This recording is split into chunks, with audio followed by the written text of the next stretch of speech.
Class 8 lesson number 11 1870 से 1947 तक का जो टाइम है उसके बारे में। आज हम पढ़ते हैं अभी महात्मा गांधी का दक्षिण अफ्रीका से लौटना। जब 1917 में रूस में क्रांति हुई थी तो इस घटना के फलस्वरूप किसान, मजदूर और जो समाजवादी विचार थे ये बड़े पैमाने पर फैलने लगे थे। इससे भारतीयों को प्रेरणा मिली थी, ये मैंने पिछला बता रहा हूँ मैं। और इसके बाद महात्मा गांधी दक्षिण अफ्रीका में बैरिस्टर की उपाधि प्राप्त करने के लिए वहाँ पर दक्षिण अफ्रीका गए थे।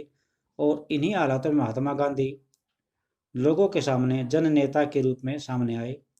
गांधी जी 46 वर्ष की आयु में 1915 में दक्षिण अफ्रीका से भारत लौटे थे। वहाँ पर नस्ल भेदी पाबंदियों के खिलाफ अहिंसक आंदोलन चला रहे थे वो। और अंतर्राष्ट्रीय स्तर पर उनकी अच्छी मान्यता थी, यानी जान पहचान भी थी, प्रसिद्ध भी हो गए थे। लोग उनका आदर करते थे। दक्षिणी भारतीय दक्षिणी अफ्रीकी दक्षिणी अफ्रीकी आंदोलनों की वजह से उन्हें हिंदू, मुसलमान, पारसी और ईसाई, गुजराती, तमिल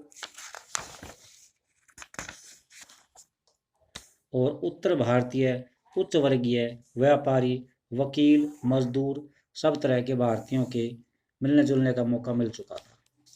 महात्मा गांधी ने पहले पूरे साल पूरे भारत का दौरा किया।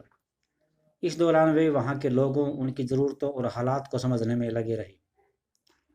उनके शुरुआती प्रयास चंपारण, खेड़ा और अहमदाबाद के स्थानीय आंदोलनों के रूप में उभर कर सामने आए। इन आंदोलनों के माध्यम से उनका राजेंद्र प्रसाद और वल्लभ भाई पटेल से परिचय हुआ। 1918 में अहमदाबाद में उन्होंने मील मजदूरों की हड़ताल का सफलतापूर्वक नेतृत्व किया था। अब 1919 से लेकर 1922 के बीच में जो कुछ आंदोलन घटे थे उनको देखते हैं। रोलेट एक्ट, रोलेट सत्याग्रह। 1919 में गांधी जी ने अंग्रेजों द्वारा हाल ही में पारित किए गए रोलेट कानून के खिलाफ सत्याग्रह का आह्वान किया। यह कानून अभिव्यक्ति की स्वतंत्रता जैसे मूलभूत अधिकारों पर अंकुश लगाने और पुलिस को और ज़्यादा अधिकार देने के लिए लागू किया गया था। अर्थात रोलेट एक्ट, दो दंगे भड़क जाते हैं आज़ादी के दौरान, आज़ादी की लड़ाई के दौरान दंगे भड़क गए थे, उनको किसी भी तरह से पुलिस द्वारा शांत किया गया था और जनता के जो मूलभूत अधिकार थे उन पर अंकुश लगा दिया गया था। इसके विरोध में महात्मा गांधी, मोहम्मद अली जिन्ना और अन्य नेताओं का मानना था कि सरकार के पास लोगों की बुनियादी स्वतंत्रताओं पर अंकुश लगाने का कोई अधिकार नहीं। अर्थात जो उस टाइम के नेता थे महात्मा गांधी, जिन्ना, जिन्होंने बाद में पाकिस्तान का निर्माण करवाया, ये मानते थे कि मनुष्य के ये मूलभूत अधिकार हैं, इन पर अंकुश लगाने का आपको कोई अधिकार नहीं, किसी भी सरकार को कोई अधिकार नहीं है। उन्होंने इस कानून को शैतान की करतूत और निरंकुशवादी बताया। गांधी जी ने लोगों से आह्वान किया कि इस कानून का विरोध करने के लिए 6 अप्रैल 1919 को अहिंसक विरोध दिवस के रूप में, अपमान व यातना दिवस के रूप में मनाया जाए और हड़तालें की जाएं। यहाँ पर महात्मा गांधी ने जनता से आह्वान किया कि हमें विरोध करना है सरकार का, लेकिन अहिंसक तरीके से हो, हम कोई हिंसा नहीं फैलाएंगे। और अपमान, हमारा अपमान हुआ है और यातना हम अंग्रेजी सरकार से मांगेंगे, इस दिवस के रूप में मनाया जाए। आंदोलन शुरू करने के लिए सत्याग्रह सभाओं का गठन किया गया। रोलेट सत्याग्रह ब्रिटिश सरकार के खिलाफ पहला अखिल भारतीय संघर्ष था। हालांकि यह मोटे तौर पर शहरों तक ही सीमित था। अप्रैल 1919 में पूरे देश में जगह जगह जुलूस निकाले गए और हड़तालों का आयोजन किया गया। सरकार ने इन आंदोलनों को कुचलने के लिए दमनकारी रास्ता अपनाया।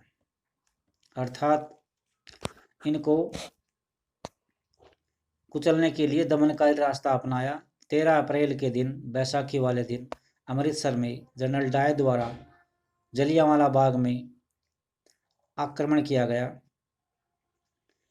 ये हत्याकांड इसी दमन का हिस्सा था जो 13 अप्रैल को निहत्थी जनता पर जनरल डायर द्वारा सैकड़ों की संख्या में निहत्थे लोगों पर गोलियां चलवा दी।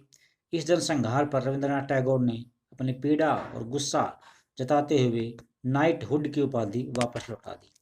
ये उपाधि इनको अंग्रेजी सरकार ने ही दी थी और 13 अप्रैल के दिन जो हत्याकांड हुआ था, नरसंहार हुआ था, इसका विरोध करते हुए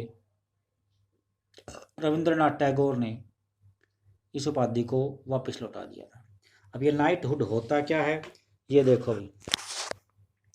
नाइटहुड ब्रिटिश राजा या रानी की तरफ से किसी व्यक्ति की अप्रतिम व्यक्तिगत सफलताओं या जनसेवा के लिए दी जाने वाली उपाधि।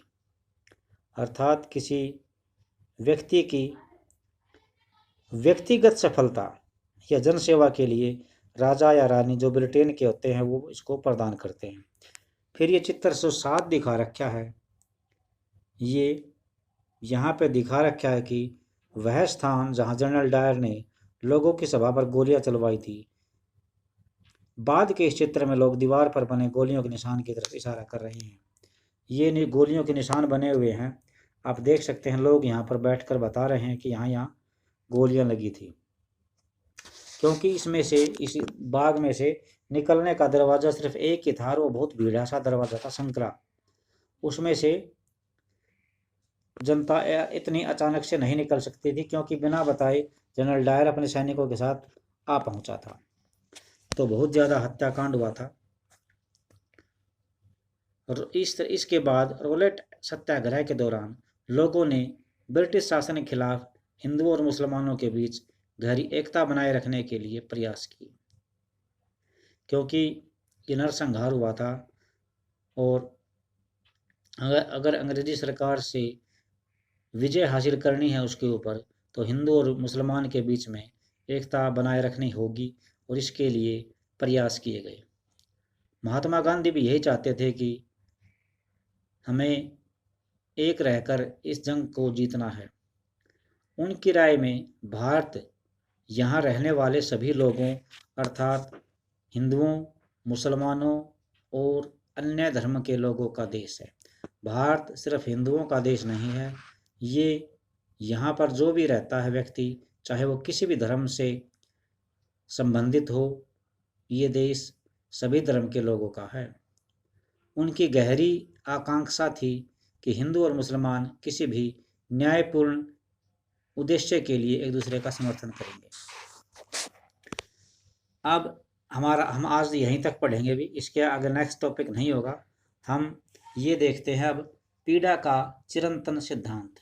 अहिंसा से गांधी जी का क्या मतलब था? प्रश्न है ये। अब देखिए इसका उत्तर। प्रतिफल की मामूली सी भी इच्छा किए बिना, प्रतिफल मान लें आपको कोई काम है और उसके बदले में आप उस काम को कैसे करेंगे, प्रतिफल उसका रिजल्ट होता है, परिणाम होता है। प्रतिफल की मामूली सी भी इच्छा किए बिना लगातार अच्छे काम करते जाने से अहिंसा का जन्म होता है। यही अहिंसा का सबसे अमूल्य सबक है। दक्षिण अफ्रीका में मैंने अन्याय और अत्याचार को रोकने के उद्देश्य से पीड़ा के अनंत सिद्धांत को सीख लिया है। इसका सकारात्मक आशय अहिंसा से है। इसके लिए आपको किसी भी व्यक्ति के हाथों खुशी खुशी पीड़ा सहने के लिए तैयार रहना चाहिए और आप किसी के प्रति दुर्भावना, मन में बुरे विचार नहीं रखेंगे, यहाँ तक कि आपके साथ बुरा करने वाले कोई भी हों। अर्थात महात्मा गांधी ये चाहते थे कि हमें अहिंसा से ही हर प्रकार की लड़ाई को जीत सकते हैं और आपके साथ कोई कितना भी बुरा करे, आप उसके प्रतिफल में कुछ भी नहीं करेंगे। ये महात्मा गांधी के विचार थे। ये यहाँ पर एक चीज़ और दिखा रखी है, चित्र नंबर 6। ये चित्र नंबर 6 है। इसमें नटाल कांग्रेस के संस्थापक नटाल कांग्रेस के संस्थापक हैं डरबन, दक्षिण अफ्रीका में है। ये 1895 में इसकी स्थापना हुई। 1895 में अन्य भारतीयों के साथ महात्मा गांधी ने नस्ली भेदभाव का विरोध करने के लिए नटाल कांग्रेस का गठन किया। आप चित्र में गांधी को पहचान सकते हैं। वे पिछली कतार के ठीक बीच में कोट और टाई पहने दिखाई दे रहे हैं। ये जो पेन का निशान लगा हुआ है आप देख सकते हैं, ये हैं महात्मा गांधी। तो इसी के साथ आज का हमारा जो टॉपिक है वो ख़त्म होता है और नेक्स्ट टाइम आपको नेक्स्ट टॉपिक मिलेगा। थैंक्स।